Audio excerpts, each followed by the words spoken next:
Venu classes में आपका स्वागत है। मैं आपको क्लास 12 एनसीईआरटी बायोलॉजी के कुछ महत्वपूर्ण वस्तुनिष्ठ प्रश्न बताने जा रही हूँ, जो चैप्टर संख्या 7 से लिया गया है। 7 चैप्टर का नाम है विकास। ये चैप्टर काफ़ी इम्पोर्टेंट है, ध्यान दे के पढ़िएगा, ठीक है। अब मैं बताने जा रही हूँ आपको इसका पहला प्रश्न। देखते हैं पहला प्रश्न क्या है। पहला प्रश्न है, जैव विकास का सिद्धांत किस बात की सही व्याख्या करता है। यानी जैव विकास का सिद्धांत किस बात का सही व्याख्या करता है, तो पादप तथा जंतुओं की जातियों में विभिन्नता, यानी पादप और जंतु के जितने भी प्रकार की जातियां हैं उनमें क्या विभिन्नताएं पाई जाती हैं उसका निर्धारण करता है, यानी सही प्रमाणित करता है। दूसरा प्रश्न देखते हैं क्या कर रहा है। आर्कियोप्टेरिक्स रेप्टाइल तथा पक्षियों के बीच की एक संयोजी कड़ी है, क्योंकि इसमें रेप्टाइल तथा पक्षियों के लक्षण विद्यमान थे। रेप्टाइल यानी रेंगने वाले जीव और पक्षी तो आप जानते हैं एबीज वर्ग में आने वाले जीव। उसके बाद तीसरा प्रश्न है, कौन सा मत व्यक्तिकृत जाति वृत्ति की व्याख्या करता है। तो पुनरावृत्ति सिद्धांत जो है उससे व्यक्तिकृत यानी व्यक्तियों की जितनी भी जातियां हैं उनका व्याख्या करता है, ठीक है। उसके बाद चौथा प्रश्न है, देखिए क्या कर रहा है। जैव विकास के सिद्धांत का मुख्य संबंध है, यानी मुख्य संबंध किससे है, तो उनमें होने वाले धीरे धीरे परिवर्तनों से। किससे है, उनमें होने वाले धीरे धीरे जो परिवर्तन होता है उससे है। पांचवा प्रश्न क्या है, जीवाश्म कैसे बनते हैं। जीवाश्म यानी जीवों के अंश, तो वातावरण परिस्थितियों द्वारा जंतु के नष्ट होने पर, यानी वातावरण में कोई किसी कारण से जंतु नष्ट होता है तो वो जीवाश्म के रूप में हमें प्राप्त होता है। छठा प्रश्न है, कौन समजातता प्रदर्शित करता है, यानी समान जाति को प्रदर्शित करता है। तो वेल के चंपू और मनुष्य के हाथ, यानी वेल के अगले भाग में जो डैना जैसा भाग होता है उसको चंपू कहा जाता है और मनुष्य के हाथ। उसका सातवां प्रश्न है, जैव विकास की कौन सी परिभाषा उचित है।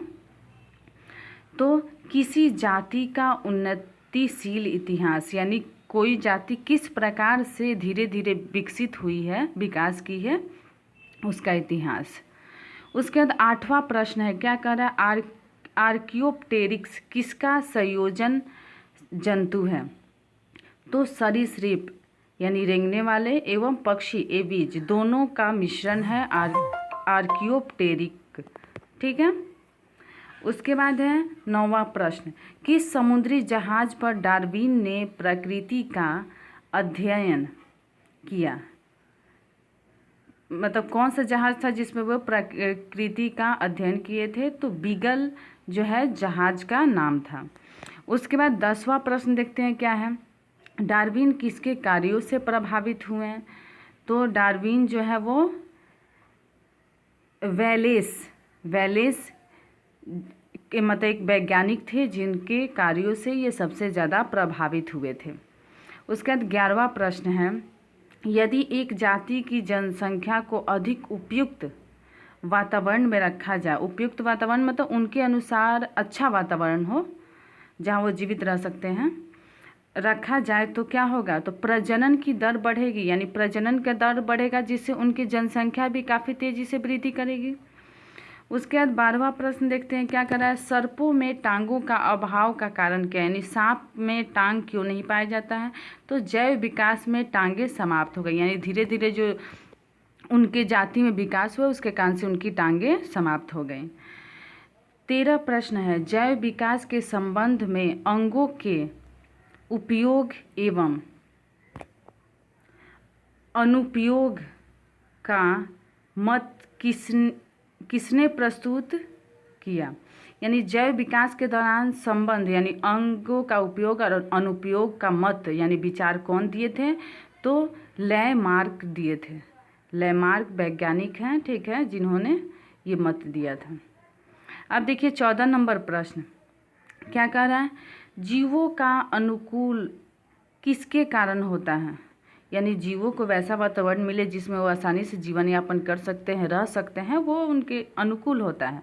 तो उपार्जित लक्षणों के कारण से वो अनुकूल बन जाते हैं किसी भी वातावरण के।